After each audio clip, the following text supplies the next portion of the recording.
जय राधा माधव कुंज बिहारी जय कुंज बिहारी जय राधा माधव कुंज बिहारी जय राधा माधव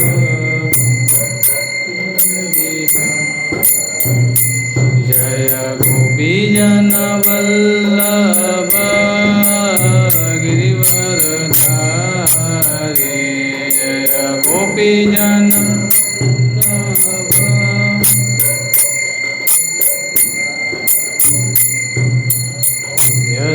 यशोदानंदन व्रज जनरंजन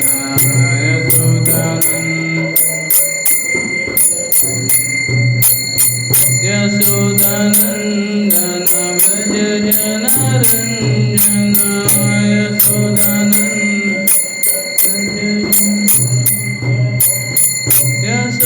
यशोदानंदन व्रज जनरंजन यशोदानंद व्रज जनरंजन यमुना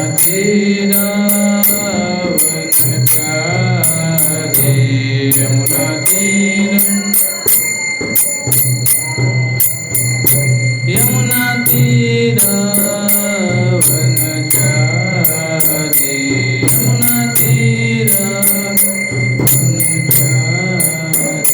जय राधा माधव कुंज बिहारी जय राधा माधव कुंज बिहारी जय राधा माधव कुंज बिहारी जय राधा माधव कुंज बिहारी हरे कृष्णा कृष्णा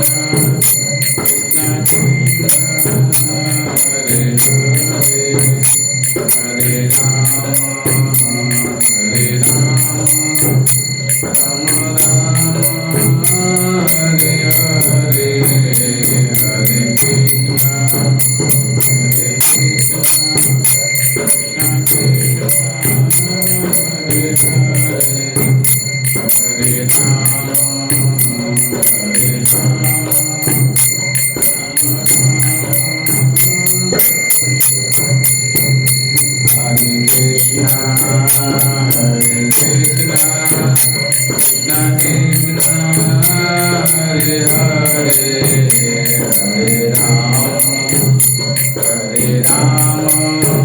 राम राम हरे हरे हरे कृष्णा कृष्णा कृष्णा हरे हरे हरे राम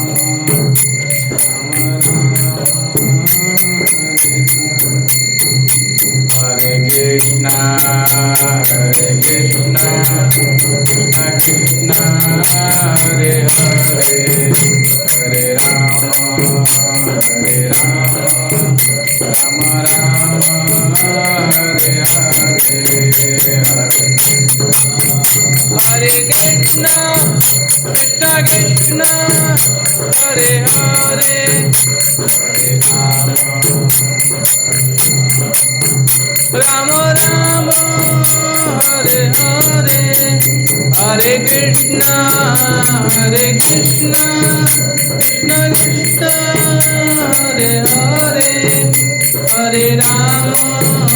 हरे राम राम राम हरे हरे हरे कृष्णा कृष्णा कृष्णा हरे हरे हरे राम राम हरे जय जय राधा रमण हरि बोल जय जय राधा रमण हरि बोल जय जय राधा रमण हरि बोल जय जय राधा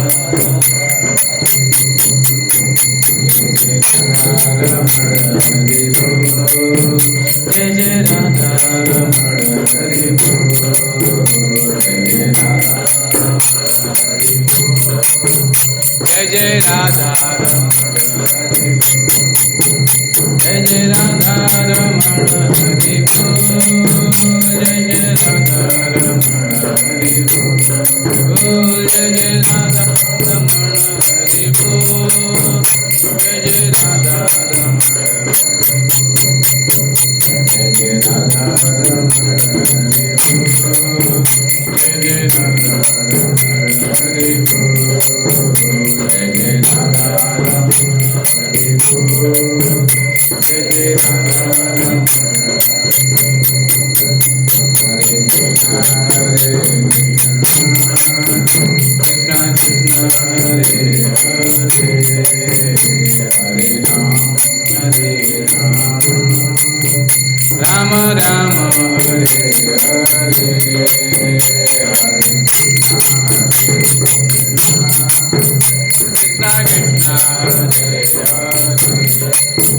हरे हरे राम राम राम हरे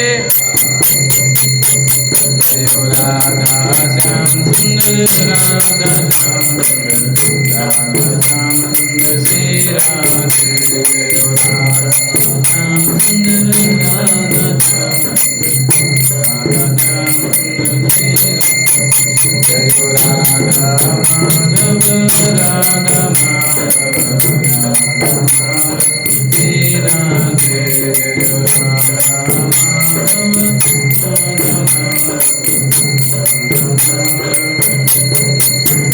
जय हो राधा मदन मोहन राधा मदन मोहन राधा मदन मोहन श्री राधे जय हो राधा मदन मोहन राधा मदन राधा मदन मोहन जय हो जगन्नाथ जय हो जगन्नाथ बलदेव जय हो सुभद्रा जगन्नाथ जय हो जगन्नाथ बलदेव जय हो सुभद्रा जय हो गौरानिताय जय हो गौरानिताय गौरानिताय जय हो गौरानिताय जय हो गौरानिताय जय हो गौरानिताय जय हो प्रभुपाद प्रभुपाद प्रभुपाद जय हो श्रील प्रभुपाद जय हो प्रभुपाद प्रभुपाद प्रभुपाद जय हो श्रील प्रभुपाद निताय गौरा हरि बोल हरि बोल हरि बोल निताय गौर हरि बोल निताय गौर हरि बोल हरि बोल हरि बोल निताय गौर हरि हरिनाम संकीर्तन की जगत गुरु श्री प्रभुपाद की निताय गोपीमानंदे हरि हरि बोल। हरे कृष्णा। तो सभी का स्वागत है इस्कॉन मंदिर बड़ौदा में। तो सभी लोग गीता ले लीजिए हाथ में, मेरे पास बोलेंगे सब लोग। ओम ज्ञानतिमिरान्धस्य बोलिए ज्ञानञ्जनशलाकया ज्ञानञ्जन चक्षुरुन्मीलितं येन तस्मै श्रीगुरुवे नमः। श्रीचैतन्यमनोभीष्टं स्थापितं येन भूतले स्वयं रूप कदा मह्यं ददाति स्वपदान्तिकं वन्देऽहं श्रीगुरो श्रीयुतपदकमलं श्रीगुरून् वैष्णवांश्च धीरूपं साग्रजातं सहगण रघुनाथान्वितं तं सजीवं साद्वैतं सावधूतं परिजनसहितं कृष्णचैतन्यदेवं श्रीराधाकृष्णपादान् सगणललिता श्रीविशाखाविन्तांश्च हे कृष्ण करुणा सिंधु दीनबंधो जगत्पते गोपेश गोपिका कांत राधा कांतो नमस्तुते तप्त कांचन गौरांगी राधे वृंदावनेश्वरी वृषभानुसुते देवी प्रणमामि हरिप्रिये वाञ्छाकल्पतरुभ्यश्च कृपासिन्धुभ्यैव च पतितानां पावनेभ्यो वैष्णवेभ्यो नमो नमः। श्रीकृष्ण चैतन्य प्रभु नित्यानंद श्री अद्वैत गदाधर श्रीवासादि गौर भक्तवृंद। हरे कृष्णा कृष्णा कृष्णा हरे हरे हरे राम राम राम हरे हरे। हरे कृष्णा। आज हम श्रीमद् भागवत गीता के हरे कृष्णा आज हम भगवत गीता के 5वें अध्याय का 7 नंबर श्लोक पढ़ेंगे। अध्याय का नाम है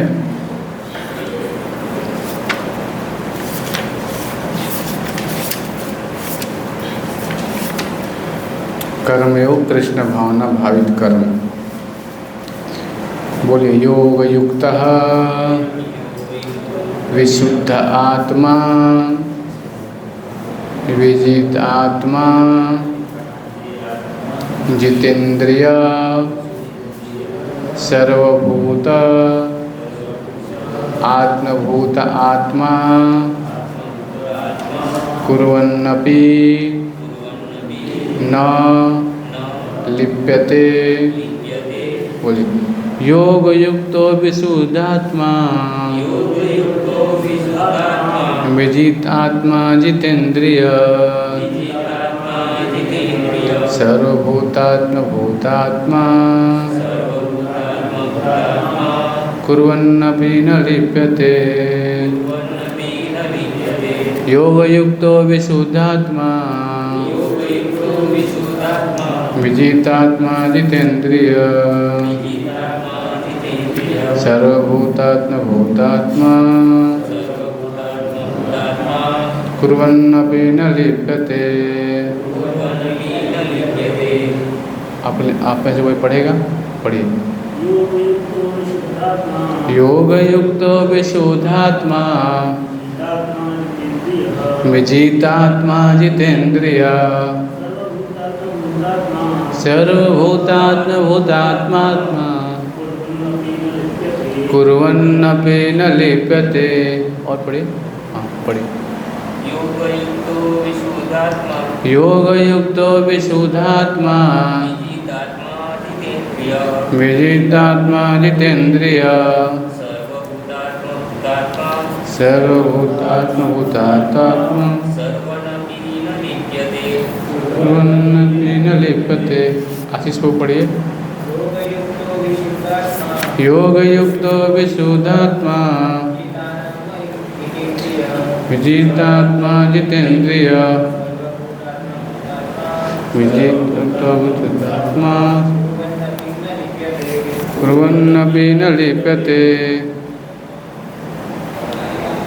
तो यहाँ पे मेरे पीछे बोलिए, योग युक्त भक्ति में लगे हुए, विशुद्धात्मा शुद्ध आत्मा, विजित आत्मा आत्म संयमी, जीत इंद्रिय इंद्रियों को जीतने वाला, सर्वभूत समस्त जीवों के प्रति, आत्मभूतात्मा दयालु, कुर्वन्नपि कर्म में लगे रहकर भी, न कभी नहीं, लिप्यते बचता है। बोलिए, जो भक्ति भाव से कर्म करता है, जो विशुद्ध आत्मा है और अपने मन तथा इंद्रियों को वश में रखता है, वह सबों को प्रिय होता है और सभी लोग उसे प्रिय होते हैं। ऐसा व्यक्ति कर्म करता हुआ भी कभी नहीं बदलता। हरे कृष्णा।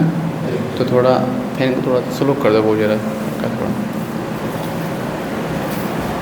तो आज हम गीता के बहुत महत्वपूर्ण चीज़ है, हम जानने का प्रयास करेंगे थोड़ा, कि भगवत गीता में भगवान बोलते हैं कि भक्त्या माम अभिजानाति, केवल हम भक्ति के द्वारा ही भगवान को जान सकते हैं। आज हम थोड़ा गीता के महात्म्य के बारे में जानेंगे कि 5वां अध्याय का पाठ करने से इसका फल क्या मिलता है। गीता महिमा, गीता के महात्म्य, अलग अलग अध्याय के अलग अलग महात्म्य होते हैं। तो आज हम थोड़ा, मैं आप लोग को एक स्टोरी सुनाऊंगा गीता महात्म्य इस 5वें अध्याय का, ध्यानपूर्वक आप सुनिएगा, ठीक है। 5वें अध्याय की महिमा इस प्रकार है। भगवान विष्णु ने कहा, अब मैं तुमसे भगवत गीता के 5वें अध्याय की असीमित महिमा का वर्णन करूंगा, अत्यंत ध्यानपूर्वक सुनो। मंद्र प्रदेश में कुरुसपुर नामक एक नगर था। वहाँ पिंगला नामक एक ब्राह्मण रहता था। बाल्यकाल से ही उसे ब्राह्मण की विभिन्न कार्यकलापों में प्रशिक्षण दिया गया तथा वेदों को भी शिक्षा दी गई, किंतु उसके अध्ययन कार्य में तनिक भी रुचि न थी। जब वह अपनी युवावस्था में पहुंचा तो उसने अपने ब्राह्मणीय कार्यकलाप त्याग दिए तथा वाद्य यंत्र बजाना, गाना एवं नृत्य सीखना आरंभ कर दिया। तो यहाँ बताया गया है कि मध्य प्रदेश में पुरुकुजित नामक एक नगर था, वहाँ पे एक ब्राह्मण रहता था, उसका नाम क्या था? पिंगला। तो ब्राह्मण का कार्य है पठन पाठन यजन याजन। माता पिता उसको सिखा रहे थे कि एक वेद शास्त्र पढ़ो, लेकिन उसको उसमें रुचि नहीं थी। उसको रुचि किस में लग गई? गाना गाने में, बजाने में। अलग अलग रॉक स्टार बनते हैं ना आजकल। माता पिता बोलते हैं पढ़ाई कर लो भाई, तुम्हारी उम्र है पढ़ाई करने की। तो उसका रोग उसको भी लग गया। तो क्या करना सीख लिया उसने? ये वास्तव में ब्राह्मणी जो कार्य था सब कुछ त्याग दिया। अब देखिए, ब्राह्मण का बेटा है, अगर ब्राह्मण कार्य नहीं करेगा तो पिताजी खुश रहेंगे? नहीं खुश रहेंगे। तो उसने क्या किया? ब्राह्मण का सारा कार्य त्याग दिया और क्या सीखने लगा? वह धीरे धीरे वाद्य यंत्र बजाना, गाना गाना, नृत्य करना, ये सब सीखने लगा। ब्राह्मण का कार्य सब कुछ छोड़ दिया। धीरे धीरे वह इस क्षेत्र में इतना विख्यात हो गया कि राजा ने स्वयं उसको महल में रखने के लिए आमंत्रित किया। जब वह महल में रह रहा था तो पापपूर्ण जीवन में लिप्त रहने के कारण धीरे धीरे उसकी स्थिति और अधिक बिगड़ गई। देखिए, 2-3 चीज़ें ऐसी हमें ध्यानपूर्वक समझना चाहिए। जब धन आता है तो पाप कर्म भी बहुत ज़्यादा आता है उसमें। धन जब हम कमाते हैं, आता है धन, तो उसी कारण व्यक्ति की स्थिति बिगड़ जाती है। धन ज़्यादा आएगा तो क्या करेंगे? ज़्यादा से ज़्यादा मांसाहार, और फिर शराब पीना, बुरी साथ बुरी लोगों का संग हो जाता है तो यही सब चालू हो जाएगा, क्योंकि पैसा है तो अनेकों दोस्त बनेंगे, अनेकों आपके सब कुछ बनने लगेंगे। जैसे पैसा नहीं कोई नहीं पूछेगा आपको, होता है कि नहीं होता है। तो वो राजा के साथ रहने लगा तो तनख्वाह भी ज़्यादा मिलता है यहाँ, तो उसका बुरा संगत लग गया। इसी कारण क्या होने लगा, उसका जीवन पापपूर्ण बन गया। ब्राह्मण के घर में जन्मा था लेकिन जीवन उसका पापपूर्ण हो गया और धीरे धीरे क्या होगा, उसकी स्थिति बिगड़ गई। उसने अन्य व्यक्तियों के स्त्रियों के संग का भोग विलास करना आरंभ कर दिया। देखिए धन आया तो मन चंचल के कारण उसका दोस्त अनेक बने, शराब पीना मदिरा पीना। फिर क्या करा, स्त्री संग, अनेक स्त्रियों का संग करने लगा, भोग करने लगा। समझ रहे हैं ना। देखिए धन आने से क्या क्या होता है। तो उसकी स्त्रियों का संग करने लगा, भोग विलास करना आरंभ कर दिया। वह समस्त प्रकार के अन्य पापपूर्ण कृत्यों में भी संलग्न हो गया तथा उसने नशा करना भी प्रारंभ कर दिया। जैसे जैसे उसकी राजा से और अधिक घनिष्ठता बढ़ती गई, उसे अपने पद का अत्यधिक अभिमान हो गया। वह राजा से एकांत में अन्य लोगों की निंदा करके विशेष रूप से आनंद उठाने लगा। अब देखिए चुगली, हाँ, राजा के साथ घनिष्ठ संबंध हो गया, समाज में क्या हो रहा है सबका चुगली करना चालू कर दिया। पिंगला की निम्न वर्ग के परिवार में जन्मी अरुणा नाम की एक पत्नी थी। वह अत्यंत कौमुक स्त्री थी। उसने अन्य अनेक पुरुषों के संग अवैध संबंध स्थापित करके आनंद प्राप्त किया। अब देखिए पिंगला के एक निम्न परिवार में जन्मे अरुणा नाम की एक पत्नी थी। ब्राह्मण की पत्नी थी, शादी हो गया था उसका, लेकिन उसका पद जो था, हाँ, राजा के संग में गया महल में, तो वो भी आनंद अनेकों स्त्रियों का संग करने लगा। अब उसकी पत्नी कौन थी तो उसने भी अपना संग चालू कर दिया। समझ रहे हैं ना कितना खतरनाक है। देखिए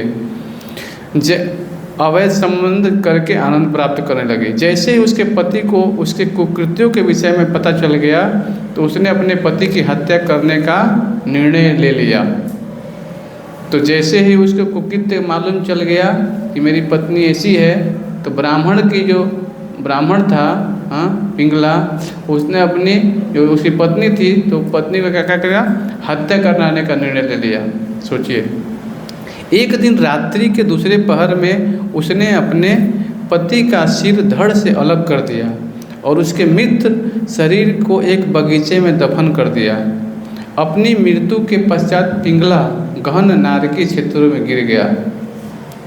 अब देखिए बहुत खतरनाक स्थिति है। जैसे उसके पति को उसके कृत्यों का विषय मालूम चला, हाँ, पति की हत्या करने का निर्णय ले गया। देखिए पत्नी ने पति की हत्या करवा दिया। सर उसका धड़ से अलग करवा करके क्या किया, इसको बगीचे में ले जाके गाड़ दिया। तो पिंगला जो था ब्राह्मण के घर में जन्म लिया था, उसको गहन नारकीय क्षेत्र में जाना पड़ा, अधोगति हो गया उसका, नारकीय क्षेत्र में गिर गया और वहाँ लंबे समय तक यातनाएं सहने के पश्चात उसने गिद्ध के रूप में जन्म लिया। अब देखिए ब्राह्मण के घर में जन्म मिला था उसको, वेद पाठ शास्त्र पठन करने का मौका था, लेकिन ज़्यादा धन आया तो बिगड़ गया संगति, हाँ, और उसका मृत्यु हुआ तो किसका जन्म मिला, गिद्ध का जन्म मिला। और जब गिद्ध का जन्म मिला तो अनेक यातनाएं सहने पड़ा उसको। लंबे समय की यातनाएं सहने के पश्चात उसे गिद्ध के रूप में जन्म मिला। अरुणा अनेक पुरुषों के साथ मुक्त रूप से भोग विलास करने के कारण यौन रोग से पीड़ित हो गई और उसकी यौन संपन्न देह अत्यधिक कुरूप व अनाकर्षक हो गया। जब उसकी मृत्यु हुई तो वह नरक में गई और लंबे समय तक अनेक यातनाएं सहने के उपरांत उसको एक मादा तोते का शरीर प्राप्त हुआ। अब देखिए उसकी पत्नी थी, उसको भी बीमारी हो गया और वो भी नरक में गए और उसको क्या, तोते का शरीर मिला। एक दिन वह तोता भोजन की खोज में इधर उधर भटक रहा था। उसी समय वह गिद्ध जो पूर्व जन्म में पिंगला था, उसने मादा तोते को देखा और अपने पिछले जन्म का स्मरण करते हुए वह यह समझते हुए कि यह तोता उसकी पत्नी थी, उसने अपने तीक्ष्ण चोट से उस पर आक्रमण कर दिया। वह तोता एक मानव कपाल के भरे जल में गिरकर डूब गया। तभी एक शिकारी ने आकर उस गिद्ध को तीर मारा। गिद्ध मर गया और उसका सिर उस कपाल में भरे जल में जा गिरा तो तथा वो डूब गया। तब यमराज के दूत यमदूत आए और उन्हें मृत्यु के क्षेत्र में ले गए। उस समय अपने पापपूर्ण जीवन का स्मरण करते हुए दोनों अत्यधिक भयभीत हो गए। जब वे यमराज के समक्ष आए तो यमराज ने बताया, अब तुम लोग समस्त पापों से मुक्त हो गए हो और वैकुंठ जा सकते हो। जब पिंगला तथा एवं अरुणा ने यह सुना तो उन्होंने यमराज से पूछा कि उनके जैसे दो पापी व्यक्तियों को वैकुंठ जाने का अधिकार कैसे प्राप्त हुआ। अब देखिए, ये कहानी में एक नया मोड़ आ गया। हाँ, दोनों लोग पापी थे, फिर पिछले जन्म में एक गिद्ध बना, एक तोता बना, लेकिन उसने चोंच मारा, हाँ, तो उसकी मृत्यु हो गई, लेकिन जाके के जल में गिरा है और जल में से उनके शरीर मिला है, तो यमराज के पास गए तो तुम अब वैकुंठ जा सकते हो। अब उस जल की महिमा क्या है उसके बारे में हम जानेंगे। यमराज ने उत्तर दिया, गंगा नदी के किनारे भगवान विष्णु का वट नामक एक महान भक्त निवास करता था। एक भगवान विष्णु का भक्त था, गंगा नदी के किनारे तपस्या कर रहा था। वह काम वासना तथा लोभ से रहित था। वह प्रतिदिन भगवत गीता के 5वें अध्याय का पाठ करता था। जब वट ने अपना शरीर त्यागा तथा सीधे वैकुंठ को प्रस्थान कर गया। प्रतिदिन भगवत गीता के 5वें अध्याय का पाठ करने के कारण उसका शरीर पूर्णतः शुद्ध हो गया था। वह शुद्ध भक्त के शरीर के कपाल के संपर्क में आने के कारण तुम दोनों वैकुंठ की प्राप्ति हुई। भगवत गीता के 5वें अध्याय की यही महिमा है। भगवान विष्णु बोले, मेरे प्रिय लक्ष्मी, जब उस दोनों ने यमराज से भगवत गीता की महिमा का श्रवण किया तो अत्यधिक प्रसन्न हो गए और उस पुष्पक विमान में बैठ गए जो उन्हें ले जाने के लिए वैकुंठ से आया था। कोई भी व्यक्ति जो भगवत गीता के 5वें अध्याय का श्रवण करता है, चाहे वह अत्यंत पापी ही क्यों न हो, उसे वैकुंठ की प्राप्ति अवश्य होती है। श्रीमद् भगवत गीता की जय। तो हम भगवत गीता के 5वें अध्याय पढ़ रहे हैं, इसीलिए इसकी महिमा जानना बहुत ज़रूरी है। हाँ, तो आज हम भगवत गीता के 5वें अध्याय का 7वां नंबर श्लोक पढ़ा। अभी हमने इसका महिमा जाना। हाँ, अगर रोज़ पाठ करेंगे तो क्या होगा देखिए। हाँ, बोलिए, जो भक्ति भाव से कर्म करता है, जो विशुद्ध आत्मा है, जो अपने मन तथा इंद्रियों को वश में रखता है, वह सबों को प्रिय होता है और सभी लोग उसे प्रिय होते हैं। ऐसा व्यक्ति कर्म करता हुआ भी कभी नहीं बदलता। पेज नंबर 206 पे है, भगवत गीता अध्याय 5 का 7 नंबर श्लोक है ना। अब मैं तात्पर्य पढ़ता हूँ, ध्यानपूर्वक सुनिएगा आप लोग। जो कृष्ण भावनामृत के कारण मुक्ति पथ पर है, वह प्रत्येक जीव को प्रिय होता है और प्रत्येक जीव उसके लिए प्यारा है। यह कृष्ण भावनामृत के कारण होता है। ऐसा व्यक्ति किसी भी जीव को कृष्ण से पृथक नहीं सोच पाता। जिस प्रकार वृक्ष की पत्तियाँ तथा टहनियाँ वृक्ष से भिन्न नहीं होती, वह भली भांति जानता है कि वृक्ष की जड़ में डाला गया जल समस्त पत्तियों तथा टहनियों में फैल जाता है, अथवा आमाशय को भोजन देने से शक्ति स्वतः पूरे शरीर में फैल जाती है। चूँकि कृष्ण भावनामृत में कर्म करने वाला सबों का दास होता है, अतः वह हर एक को प्रिय होता है। तो प्रभुपाद जी 2 उदाहरण यहाँ पे दे रहे हैं। हरे कृष्ण हरे कृष्ण। 2 उदाहरण दे रहे हैं।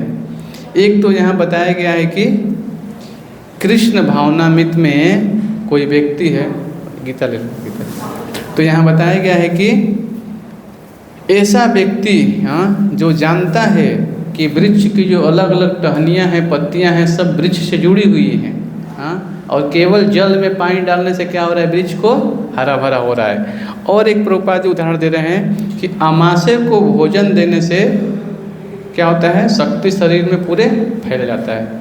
हम मुँह में भोजन डालते तो क्या होता है, सब कुछ अपने आप हमें शक्ति पोषित होने लगता है ना। अध्याय 5 का 7 नंबर श्लोक है, पेज नंबर 206 पे है। तो इसी प्रकार से कृष्ण भावनामृत आंदोलन में, हरे कृष्ण, कृष्ण भावनामृत आंदोलन में जो सबों को बताया गया है कि भगवान की भक्ति में लगा हुआ है, कौन है, भगवान का दास। हाँ, दास का काम क्या है, मालिक की सेवा करना। हाँ, तो बताया गया है कि हरे कृष्ण, तो हरे बताया गया है यहाँ पे कि क्योंकि उसकी चेतना शुद्ध रहती है और उसका मन पर पूर्णतः नियंत्रण में रहता है। मन के नियंत्रित होने से उसकी इंद्रियां संयमित रहती है। क्योंकि उसका मन सदैव कृष्ण में स्थित रहता है, अतः उसके विचलित होने का प्रश्न ही नहीं उठता। न ही उसे श्री कृष्ण के संबंध कथाओं के अतिरिक्त अन्य कार्यों में अपनी इंद्रियों को लगाने का अवसर मिलता है। वह कृष्ण कथा के अतिरिक्त और कुछ सुनना नहीं चाहता। वह श्री कृष्ण को अर्पित किए हुए भोजन के अतिरिक्त अन्य कुछ नहीं खाना चाहता और न ही ऐसे किसी स्थान में जाने की इच्छा रखता है जहाँ कृष्ण संबंधी कार्य न होता हो तथा अतः उसकी इंद्रियां बस में होती हैं। ऐसा व्यक्ति जिसकी इंद्रियां संयमित हो वह किसी के प्रति अपराध नहीं कर सकता। इस पर कोई यह प्रश्न कर सकता है, तो फिर अर्जुन अन्यों के प्रति युद्ध का आक्रामक क्यों था? क्या वह कृष्ण भावना भावित नहीं था? वस्तुतः तो ऊपर अर्जुन से ही आक्रामक था, जैसा कि द्वितीय अध्याय में बताया जा चुका है। आत्मा के अवध्य होने के कारण युद्ध भूमि में एकत्र हुए सारे व्यक्ति अपने अपने स्वरूप में जीवित बने रहेंगे। तो हमसे प्रभुपाद जी बहुत अच्छा से यहाँ बता रहे हैं कि दूसरे श्लोक में आया है। यहाँ पे शुरू में ही भगवान बताते हैं, यहाँ पर आते रहे अध्याय 5 के दूसरे नंबर श्लोक के जो तात्पर्य है इसमें बताते हैं। देखिए पेज नंबर 202 पे देखिए, 202 पेज नंबर पे श्री भगवान वाचा में श्लोक है। तात्पर्य में श्री प्रभुपाद जी नीचे लिखते हैं, नूनं ब्रह्मत्ते कुरुते विकर्म यतेन्द्रिय प्रीति आप्नुरोति न साधु मन्येत आत्मनोयम सन्नपि क्लेशदमास देह। यहाँ बताया गया है लोग इंद्रिय तृप्ति के पीछे मत हैं। वे यह नहीं जानते कि उनका क्लेशों से युक्त यह शरीर उनके विगत सकाम कर्मों का फल है। यद्यपि यह शरीर नाशवान है किंतु यह नाना प्रकार के कष्ट देता रहता है। अतः इंद्रिय तृप्ति के लिए कर्म करना श्रेयस्कर नहीं है। जब तक मनुष्य अपने असली स्वरूप के विषय में जिज्ञासा नहीं करता उसका जीवन व्यर्थ रहता है, और जब वह अपने स्वरूप को नहीं जान लेता तब तक उसे इंद्रिय तृप्ति के सकाम कर्म करना पड़ता है। और जब तक वह इंद्रिय तृप्ति में चेतना में फंसा रहता है तब तक उसका देहांतर होता रहता है। देहिनो अस्मिथा देहे कौमारम यौनम जरा तथा देहांतर प्राप्ति धीरस्तत्र न मुयति।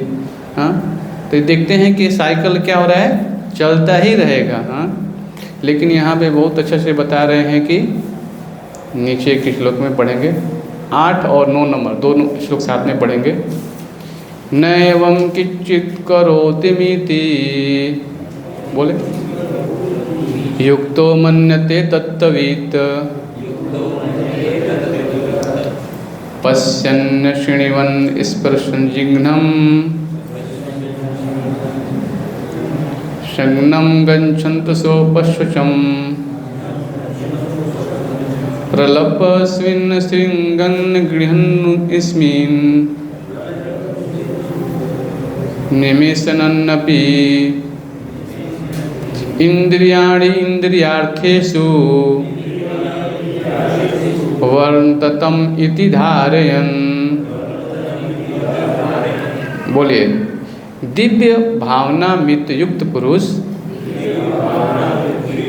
देखते सुनते स्पर्श करते सूंघते खाते चलते फिरते सोते तथा श्वास लेते हुए भी अपने अंतर में सदैव यही जानता रहता है कि वास्तव में वह कुछ भी नहीं करता। बोलते त्यागते ग्रहण करते या आंखें खोलते बंद करते हुए भी वह यह जानता रहता है कि भौतिक इंद्रियां अपने अपने विषयों में प्रवृत्त हैं और वह इन सब से पृथक है।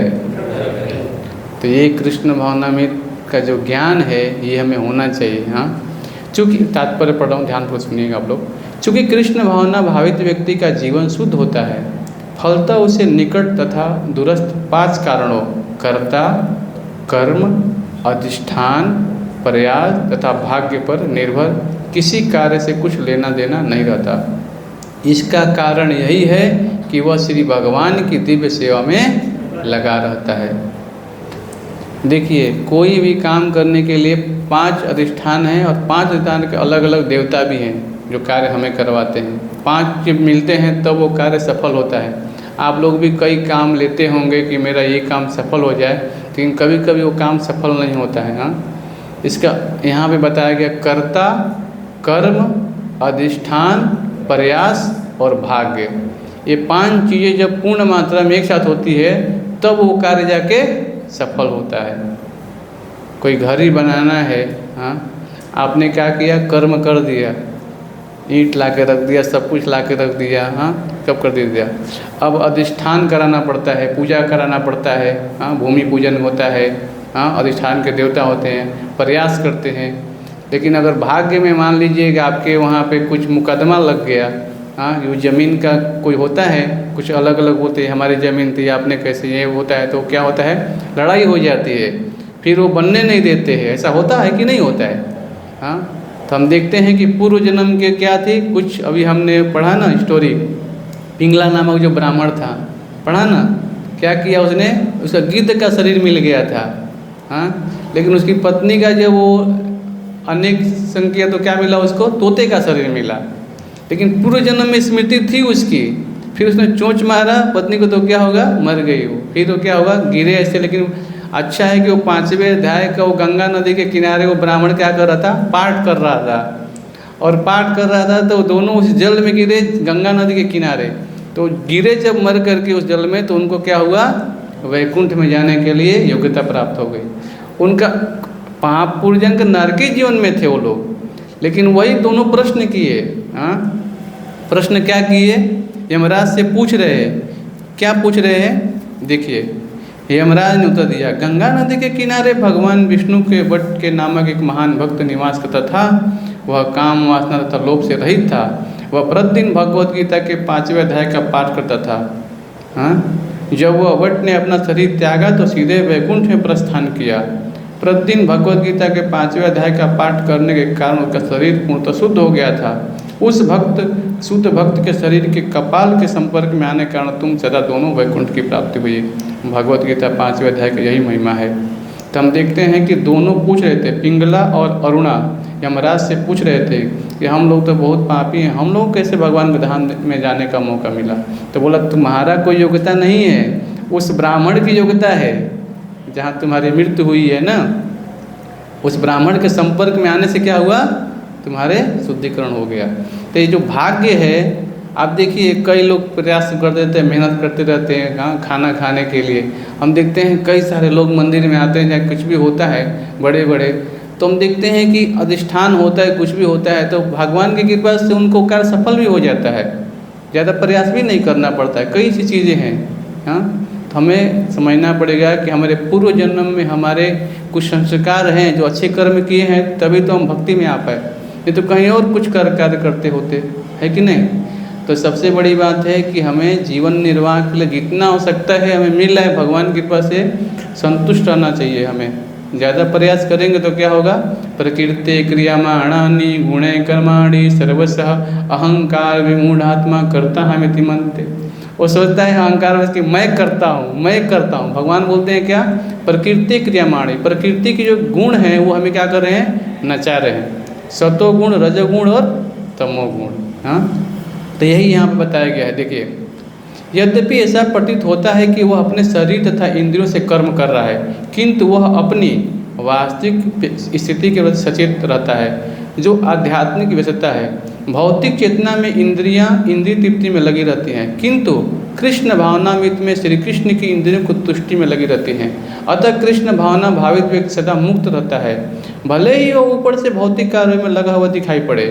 देखने या सुनने के कार्य ज्ञानेंद्रियों के कर्म हैं, जबकि चलना, बोलना, मल त्यागना आदि कर्म इंद्रियां हैं, कर्म इंद्रियों के कार्य हैं। कृष्ण भावना भावित व्यक्ति कभी भी इंद्रियों के कार्यों से प्रभावित नहीं होता।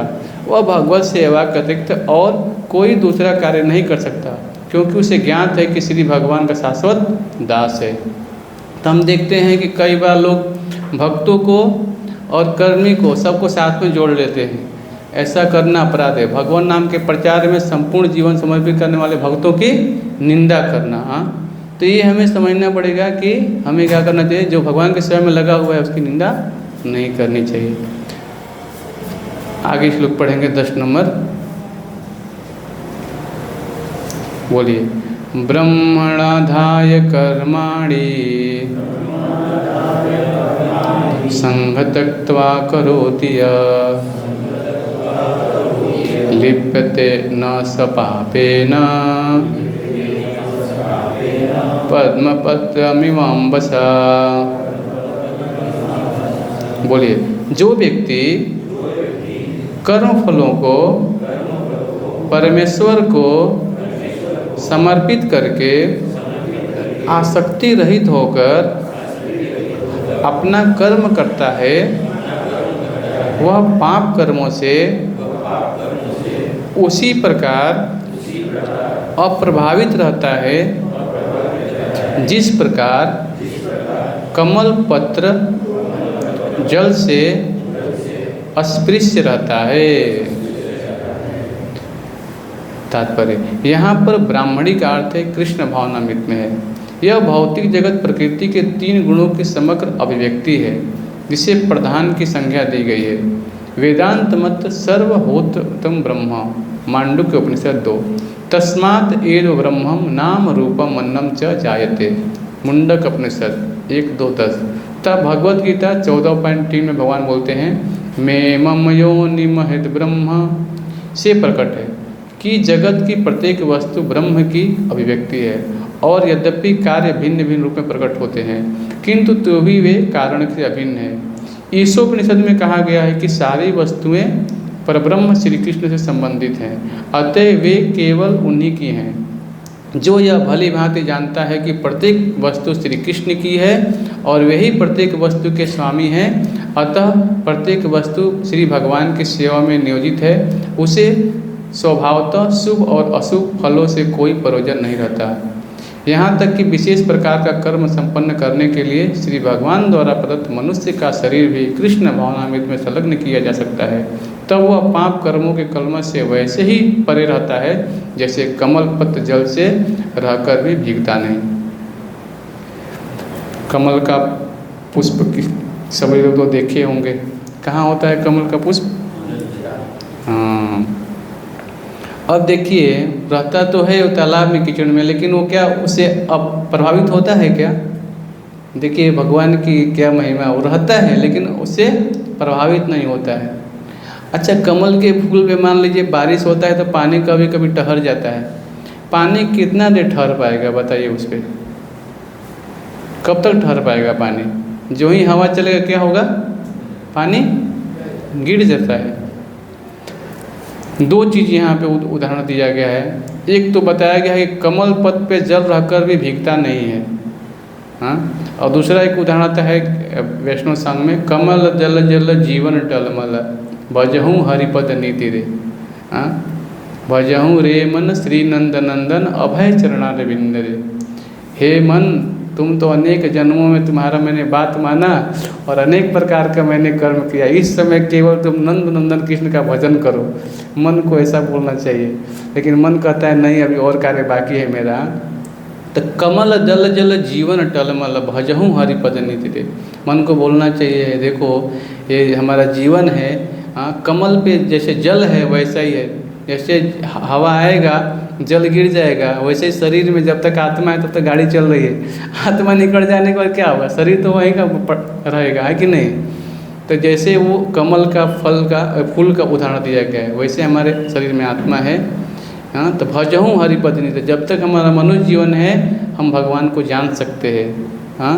तो इसीलिए यहाँ बताया गया है कि कमल पत्र पे जल रहकर भीगता नहीं है। भगवद गीता के 3.30 में बताते हैं, मयि सर्वाणि कर्माणि सन्न्यसः संपूर्ण कर्मों को मुझे श्री कृष्ण को समर्पित करो।